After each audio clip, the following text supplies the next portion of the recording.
चंडीगढ़ में लोकसभा चुनाव में आपको बसपा ने उम्मीदवार उतारा है। बीएसपी पार्टी जो है वो विचारधारा की पार्टी है। हमें लगता है कि हम अच्छा काम करेंगे और इस बारी जनता हमें चुनेगी। चंडीगढ़ में आप क्या कुछ मुद्दे लेकर के उतरी हैं? लोग बता रहे हैं कि 10 साल से यहाँ काम ही नहीं हुआ। ये भी तो कह रहे हैं कि इस बार 400 पार लेकर के रहेंगे। 40 भी ले जाए ना, वो 40 भी तो गनीमत है। चंडीगढ़ में अब आम आदमी पार्टी और कांग्रेस साथ में ही है। चोर चोर मुसेरे भाई हैं कि अब ये चोर चोर एक दूसरे को सपोर्ट कर रहे हैं। तो बीजेपी, कांग्रेस एंड आम आदमी पार्टी, ये सब एक ही थाली के चट्टे पट्टे हैं। कांग्रेस ने अपने घोषणा पत्र में तो सारे कुछ मुद्दे उठाए हैं, औरतों को 1 लाख रुपए देने का या कुछ और नौकरियां देने का, ये सब। 5 साल तक तुमने कुछ नहीं किया। अब 5 साल के बाद जब एंड आने लगा, जब इलेक्शन सिर पे आने लगे, तो तुम दाने डालने लगे। अभी कुछ समय पहले तक देख रहे थे डॉक्टर रितु प्रोटेस्ट कर रही थी।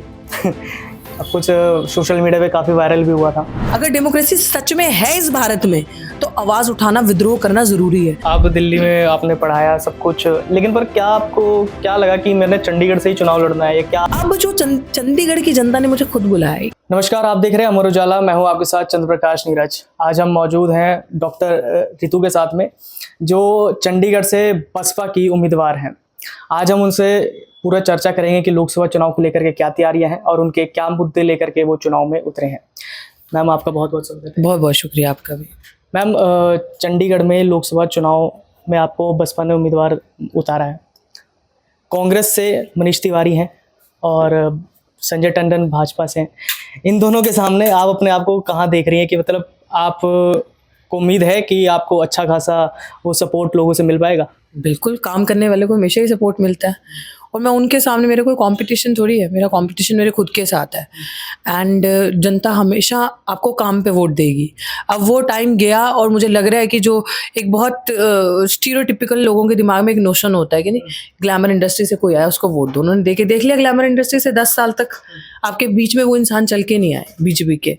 और उसके बाद 20 साल का जो राज था, 20 साल की कांग्रेस ने राज किया और वो जो उन्होंने हरकतें करी है, जो लोगों की ज़िंदगी में कोई परिवर्तन नहीं, कोई काम नहीं, लोगों की तकलीफ़ें बढ़ गई। चंडीगढ़ के जो यहाँ के खुद के लोग हैं, जो बच्चे जो इतने सालों से यहाँ पे रह रहे हैं, जिनके माँ बाप जो पले बड़े यहाँ पे, उनका ही रिप्रेजेंटेशन नहीं है, उनको ही बाहर भागना पड़ता नौकरी करने के लिए। तो इन्हीं का राज था ना।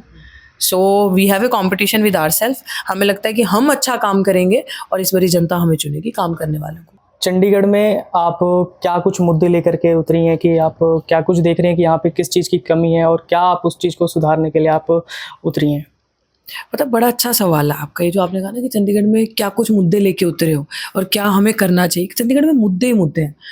कोई भी ऐसा, मैं अभी तक अगर एजुकेशन से ले शुरू करूं, हेल्थ से शुरू करूं, लोगों के घरों से शुरू करूं, सफाई कर्मचारियों से शुरू करूं, या फिर लोगों के घरों का जो नीड बेस्ड चेंज या मालिकाना अधिकार से शुरू करूं, इतनी सारे इश्यूज हैं। जब हम लोग अभी जा रहे हैं बस्ती बस्ती में कवर करने के लिए, कॉलोनीज में जा रहे हैं, तो हमें उनके इतने दुख दर्द पता चल रहे हैं कि लोग बता रहे हैं कि 10 साल से यहाँ काम ही नहीं हुआ।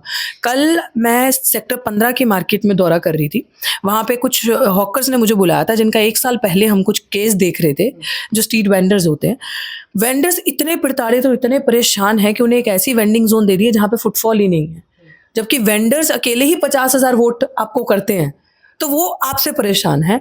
स्टूडेंट छात्र आपसे परेशान है। अगर आप कम्युनिटी वाइज की बात करो कि जो SC BC गरीब तबका है, बैकवर्ड समाज का तबका है, वो परेशान है। वो अपने रिजर्वेशन को लेके यहाँ पर बैठे हैं, यूनिवर्सिटी के अंदर धरना लगा के। मैं वहाँ पे गई, उन्होंने मुझे डे बिफोर येस्टरडे इन्वाइट किया था। जब मैं गई वहाँ पे उनके इश्यूज सुने, तो बच्चों को एग्जाम देने के लिए रोका जा रहा है। तो ये सारी चीज़ें इश्यूज हैं। और ये दिखावे के लोग क्या कर रहे हैं, आपको एक लेंस से चंडीगढ़ दिखा रहे हैं। आपको दिखा रहे हैं कि देखिए, green clean city Chandigarh, beautiful city. But Chandigarh को जो ब्यूटीफुल करता है, जो ग्रीन करता है, उनकी समस्याएं कौन सुनेगा?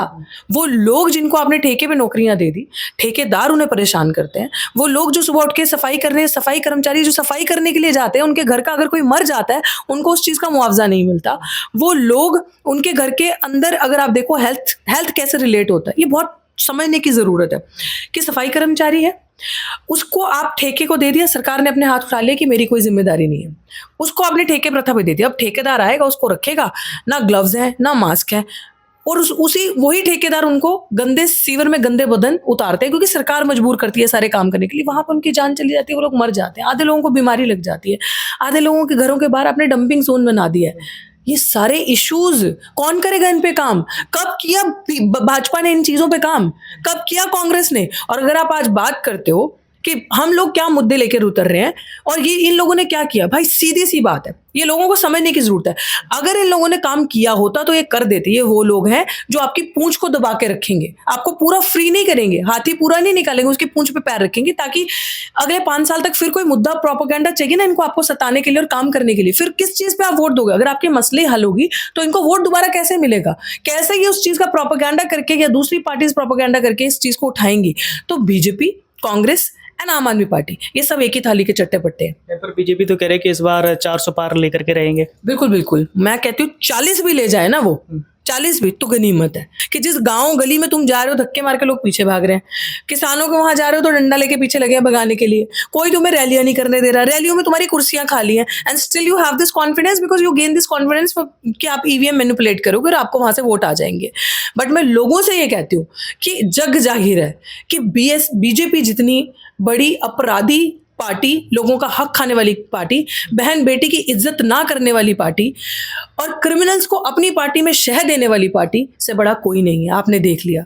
और उसी के पैनल पे, उसी के राह पे चलती ये दोनों पार्टीज जो सिर्फ मार्केटिंग करती है, कांग्रेस और आम आदमी पार्टी।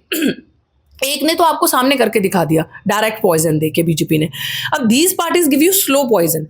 मैं चंडीगढ़ की जनता को ये कहना चाहती हूँ कि अगर आप अपने बच्चों को धीरे धीरे जहर पिलाना चाहते हो तो इन दोनों पार्टीज को चुन लो जिनका रला मिला गठबंधन है अब यहाँ पे चंडीगढ़ में। अगर आप, क्योंकि ये कुछ नहीं करेंगे। अब तो इंडिया अलायंस भी सपोर्ट कर रही है, मतलब पूरा साथ में चंडीगढ़ में अब आम आदमी पार्टी और कांग्रेस साथ में ही है। तो पूरा सपोर्ट एक तरह से देखा जाए तो कांग्रेस और आम आदमी पार्टी का एक मजबूत सिनेरियो है। जीरो प्लीज डोंट, आप मीडिया के हैं, सच्ची पत्रकारिता करिए। ये र्यूमर, ये प्रोपेगेंडा मत स्प्रेड करिए लोगों के बीच में। जमीन पे हम भी रहते हैं, उस जमीन पे मैं भी जाती हूँ। मैं कह रहा हूँ कि मतलब सपोर्ट पूरा उन दोनों साथ मिलकर के लड़ रहे हैं। बीजेपी हाँ, अच्छा चोर हाँ, ये बोलिए ना कि चोर मुसेरे, मैं चोर नहीं कह रहा हूँ, मैं कहूंगी ना चोर मुसेरे भाई हैं कि अब ये चोर एक दूसरे को सपोर्ट कर रहे हैं। अगर आप आम आदमी पार्टी की बात ले लो तो मैं इसकी कार्यशैली आपको बताती हूँ। पंजाब में बच्चा जो गवर्नमेंट जॉब्स वाले सेक्टर, जो टीचर्स 158 टीचर्स जो पढ़ा रहे थे, जिनकी नौकरी इनके कार्यकाल में छीनी गई, जिनके इंटरव्यूज वगैरह सब क्लियर हो गए, उनको अभी तक ज्वाइनिंग नहीं मिली, वो टीचर तबका हो गया जो एम्प्लॉयज वाला हो गया। फिर उसके बाद जितने और हैं, जैसे अगर आप गरीब तबके की बात करो, जो हाईएस्ट पॉपुलेशन है पंजाब में 33% प्लस, जिसको हम दलित समाज कहते हैं, अगर उनके अधिकार देने की बात होती है ना तो उनका एक सब प्लान है, SC/ST सब प्लान, ये उनको दे चुके होते। इन्होंने उनका पैसा मार के सिर्फ अंबेडकर की फोटो लगा के मार्केटिंग करके, भगत सिंह जी की फोटो लगा के यूथ को बरगलाने के लिए मार्केटिंग करके ये काम किया। He is a good marketer, ठीक है। अब आप दिल्ली में आ जाओ। दिल्ली में अगर अरविंद केजरीवाल ने की सरकार ने कोई काम करना होता तो आज उनका वो हाल नहीं होता जो हो रहा है। इन्होंने सिर्फ हाईलाइट करके इंफ्रास्ट्रक्चर डेवलप नहीं करना, इंफ्रास्ट्रक्चर के अंदर गुड एजुकेशन डेवलप करनी है, गुड टीचर्स, एम्प्लॉयमेंट जनरेट करनी है कि जहां पे लोग आए, बच्चे पढ़े और टीचर्स हायर करो, लोग हायर करो, वर्क फैसिलिटीज ऐसी बनाओ जहां पे एम्प्लॉयमेंट जनरेट हो। सेम गोज, अब ये कांग्रेस क्यों गई थी? जो उन्होंने गंदा काम किया था, जो उन्होंने काम ही नहीं किया था, जो उन्होंने धांधली की थी, चाहे वो कॉमनवेल्थ के टाइम का ले लो, जो गेम्स हुआ था, जो बड़े बड़े इंफ्रास्ट्रक्चर उन्होंने डेवलप किए, स्टेडियम डेवलप किए, जो उस टाइम पे वो धांधली से जब लोगों ने देखा कि इतना बड़ा क्राइम हुआ, लोगों के टैक्स पेइंग का पैसा ये गिद्ध चोर खा के बैठ गए, तो इसलिए कांग्रेस का नष्ट हुआ। कांग्रेस ने अपने टाइम पे जो सरकारी भर्तियां करनी थी वो नहीं करी। कांग्रेस ने कोई एहसान नहीं किया लोगों को जमीनें देके, वो लोगों की जमीनें। इस बार कांग्रेस ने अपने घोषणा पत्र में तो सारे कुछ मुद्दे उठाए हैं। औरतों को 1 लाख रुपए देने का या कुछ और नौकरियां देने का, ये सब पूरे उन्होंने कवर किया हुआ अपने घोषणा। बिल्कुल, अगर देना होता तो वो बहुत पहले दे देते। वादे तो इन पार्टीज का ना यही एक, क्योंकि इन लोगों को ना मीडिया बहुत जल्दी कवर करती है, जो इनका बैगेज है ना, उनके पुरखों का, उस बैगेज की वजह से ना, कि इनके नाम के पीछे जो टाइटल्स जुड़े, उस वजह से इनको मीडिया ना कवर करती है। उसमें कुछ आप लोगों का भी हाथ है। तो जब आप लोगों ने कवर करते हो ना, तो वो दिखाते हैं गुमराह करने के लिए, पॉपुलर प्रोपेगेंडा बनाने के लिए कि देखो हम ये देंगे, महिलाओं को पैसा देंगे और रोजगार देंगे, और महिलाओं को 1-1 लाख रुपए देंगे, ये वाली योजना बनाएंगे, विकसित भारत बनाएंगे। ये सब रले मिले, मैं बता रही हूँ ना, एक ही उसके थाली के चट्टे पट्टे। बट इवेंचुअली आप करते क्या हो? आप 5 साल तक कुछ नहीं करते। आप 5 साल तक इतना परेशान करके रखते हो। ये वो सीन है कि जब एक मुर्गी है, किसी ने बहुत अच्छी बात समझाई थी कि एक मुर्गी को आप 5 साल तक कुछ नहीं खिलाते, उसके बाद जैसे ही 5 साल खत्म होने वाले होते हैं ना, उसके सामने आप दाने डाल देते हो। जब वो खाती है ना तो आपको दुआ देती है, वाह आप तुम ही मेरे अब रहबर हो, तुम ही मेरे खुदा हो, तुमने मुझे दिया, मैं तुम्हें ही देखूंगी, तुम्हारे पीछे चलूंगी, देखो तुमने मेरा पेट भरा। लेकिन वो मुर्गी ये भूल जाती है कि 5 साल तक जो उसके साथ किया, अब ये वही है कि 5 साल तक तुम तुमने कुछ नहीं किया। अब 5 साल के बाद जब एंड आने लगा, जब इलेक्शन सिर पे आने लगे, तो तुम दाने डालने लगे, हम जॉब्स देंगे, हम रोजगार देंगे, महिलाओं को 1 लाख रुपए देंगे, ये करेंगे। लेकिन मैं कहती हूँ चंडीगढ़ की जनता से मत भूलो वो शोषण, जब हर टाइम तुम्हारे घर पे जब तुम थोड़ा बहुत कुछ करते थे, जब सरकार तुम्हारे घर पे बुलडोजर चलाने लगती थी, वो बुलडोजर की टेंशन, वो जो लोग जिनके बच्चे, चंडीगढ़ के बच्चे चंडीगढ़ में रहने वाले बाहर जाके नौकरियां कर रहे हैं, गुड़गांव में, दिल्ली में, मोहाली में जाके, ये आसपास के एरियाज में जाते हैं 15-15, 20-20 हज़ार कमाने के लिए। यार ये सारी चीजें नहीं भूलेंगे लोग। वो लोग जिनके लोगों के बच्चे सफाई कर्मचारी, जो वाल्मीकि समाज है हमारा, उनके जब लोग जाके सीवर में मर जाते हैं, उन लोगों के परिवारों को नौकरी नहीं दी इन लोगों ने, वो ही दरिंदे हैं, ना ही मुआवजा दिया। हमारी सरकार आएगी ना, वी विल इंश्योर कि हम उनको 1 करोड़ रुपए मुआवजा देंगे और उनके बच्चों को उसी समय सरकारी नौकरी देंगे, उनके फैमिली मेंबर्स को। ये वैसे नहीं कह रही, क्योंकि देखो एक होता है पैराशूटर जो सिर्फ ग्लाइड करता है और ऊपर ऊपर बात करता है, हम लोग ग्रास रूटर है। अगर आपने हमारा इतिहास देखा होगा, हमने ग्रास लेवल पे काम किया। डॉक्टर ऋतु का 10 साल का संघर्ष है जो काम किया है, हवा में बातें नहीं करी हमने। आपने पूछा कंपटीशन, इतने बड़े बड़े लोग हैं, मेरा कंपटीशन मेरे अपने साथ है, जो 10 साल तक मैंने किया है उससे कैसे बेहतर करना है। अभी यहाँ पे कल अकाली दल के जो उम्मीदवार थे और प्रेसिडेंट थे, उन्होंने इस्तीफा दे दिया एकदम से। क्या आप इसको किस तरह से देख रहे हैं कि एकदम से अकाली दल के पहले आते हैं, सब कुछ सही चल रहा था, अब अचानक से प्रेस कॉन्फ्रेंस करते हैं और इस्तीफा दे देते हैं? मुझे तो ये समझ में नहीं आती, ये तो जनता को समझने की जरूरत है। पीछे अगर आप पंजाब की बात करो तो एक नेता आज एक पार्टी में है, कल दूसरी में, परसों तीसरी में, और आज ये जो नेता हैं यंग थे, उम्मीद थी कि कुछ अच्छा करेंगे और उसके बाद इस्तीफा दे दिया। ये तो वही हो गया कि आपकी अपनी खुद की आइडियोलॉजी नहीं है, आपको या तो प्रेशर आ जाता है या किसी और चीज का लालच आ जाता है। आई डोंट नो क्या आपके साथ ऐसी मजबूरियां हैं जो आप ये पाथ चुनते हो। हम लोग आइडियोलॉजी के लोग हैं। बीएसपी पार्टी जो है वो विचारधारा की पार्टी है, वो हमेशा उसके साथ जाएगी जहां पे विचारधारा की बात होगी, जहां पे विचार कौन से, जो बंधुता, भाईचारे, समानता के और इक्वल डिस्ट्रीब्यूशन ऑफ रिसोर्सेज की बात करता होगा। जिनकी विचारधारा नहीं है वो तो ऐसे स्विच मारेंगे, क्योंकि ना ही आज दिन तक बीजेपी आरएसएस की कोई विचारधारा है। अगर उनकी विचारधारा है तो वो मनुवाद की है, जो बराबरी नहीं देखती, समानता नहीं देखती लोगों में। और अगर कांग्रेस की बात करो और आम आदमी पार्टी की बात करो, इनका तो कोई बेस ही नहीं है आइडियोलॉजिकल, दे आर जीरो। तो अगर ऐसी पार्टीज में आपको स्विच करना है और आपको पार्टीज छोड़नी है, then I think that you should not come into politics. Politics is not good for you, मुझे ये लगता है। अभी कुछ समय पहले तक देख रहे थे डॉक्टर ऋतु प्रोटेस्ट कर रही थी कुछ सोशल मीडिया पे काफ़ी वायरल भी हुआ था। क्या कुछ मुद्दा था कि आपको वो प्रोटेस्ट था और उसके बाद में फिर एकदम से इलेक्शन लड़ने का, ये पूरा सिनेरियो क्या है? देखो ये पूरा सिनेरियो अच्छा, बहुत अच्छा सवाल है आपका। डॉक्टर ऋतु प्रोटेस्ट कर रही थी क्योंकि डेमोक्रेसी है ना, तो डेमोक्रेसी में डिसेंट बहुत जरूरी है। अगर डेमोक्रेसी सच में है इस भारत में तो आवाज उठाना, विद्रोह करना जरूरी है। अगर आप सब कुछ एज इट इज, हाँ यस यस बॉस जी, जो मोदी जी, तो हम वो नहीं, हमने किताबें पढ़ने के लिए नहीं पढ़ी, उनको इम्प्लीमेंट करने के लिए पढ़ी है। तो डॉक्टर ऋतु प्रोटेस्ट कर रही थी क्योंकि प्रिंसिपल इन्हीं की, जिसने मेरे अगेंस्ट फर्जी दस्तावेज इस्तेमाल किए और मुझे षड्यंत्र के तहत मेरी आवाज बंद करने के लिए, क्योंकि मेरे विचारों से उनको इतना खतरा था। जैसे मैं हमेशा ये कहती हूँ, you can crush me, you can kill me, I don't fear death, but you my ideas are bullet proof. वो हमेशा जिंदगी भर अमर रहेंगे। तो मेरे जो विचार हैं, आइडियाज हैं, उनसे इनको डर लगता है। तो उनको मुझे कॉलेज से निकालना था। उन्होंने साजिश रची, 35 बच्चों के झूठे साइन खुद ही किए और वो साजिश रच के कहा कि मैं अच्छी टीचर नहीं हूँ, मैं अच्छा नहीं पढ़ाती, मैं भाषणबाजी करती हूँ।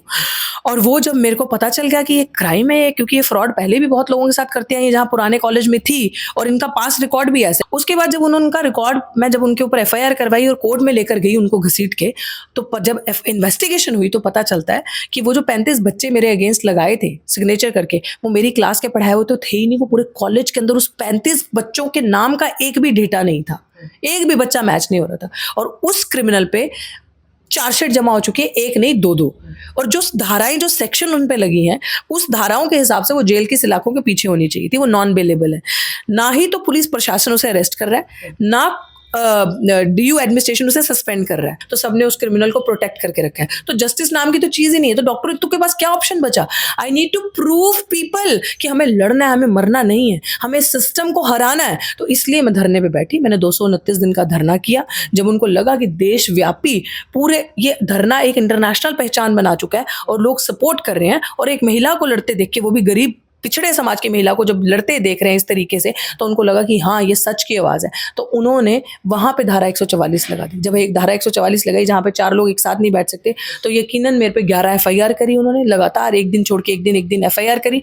और फिर मैंने, जिसने जग ने पूरे देखा कि अपने प्रोटेस्ट के फॉर्म में ये जुमला फेंकता है जुमलेबाज कि पकोड़े बेचो वो रोज़गार है, तो मैंने जो पीएचडी की डिग्री वहाँ से ली थी दिल्ली यूनिवर्सिटी से, हाईएस्ट डिग्री जो मेरी थी, क्योंकि मेरी डिग्री फ्रॉड नहीं है, इन फ्रॉडियों की तरह जो कहते हैं हमने इंटायर पॉलिटिकल साइंस में डिग्री करी है, मैंने वो डिग्री अपने पीएचडी पकोड़े के स्टॉल पे लगाई और ये दिखाया कि जहाँ से मेरे को इन्होंने पढ़ने नहीं दिया उस यूनिवर्सिटी में समानता से, सम्मान की ज़िंदगी जीने नहीं दी, वहाँ आराम से नौकरी तक करने नहीं दी, तो अब मैं पकोड़े ही बेचूंगी जो मोदी जी कहते हैं। तो मैंने पकोड़े बेचे, पकोड़े बेचने पे भी ये फ्रॉड लोग एफआईआर करते हैं, तब तो मैं वेंडर बन गई ना, इसलिए वेंडर मेरे साथ जुड़ गए, तो उस पर भी मेरे पे एफआईआर होगी।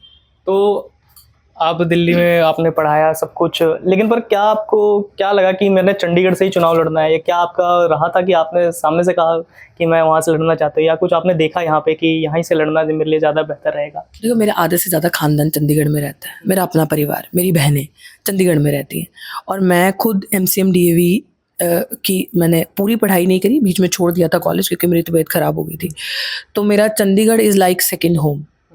तो यहाँ में it's not new to me, Chandigarh में चाहे पंजाब यूनिवर्सिटी का कोई भी इशू हो गया, मैं फिजिकली आकर हमेशा उन स्टूडेंट से मिलकर मैंने उनके साथ आवाज़ उठाई है, उनकी मुद्दों पे आवाज़ उठाई है, जहाँ पे भी कोई ऐसी प्रताड़ना हुई है मैं हमेशा रही हूँ। और लास्ट ईयर तो मैं टोटल मोहाली में थी, जब वो कौमी इंसाफ मोर्चा चल रहा था, तो उसकी मैं मेंबर भी हूँ, तो मैं वहाँ पे थी। तो चंडीगढ़ मोहाली ये ट्राई सिटी मेरे लिए एक ही है, तो उस वजह से मेरा हर चीज़ से हमेशा वो रहा है।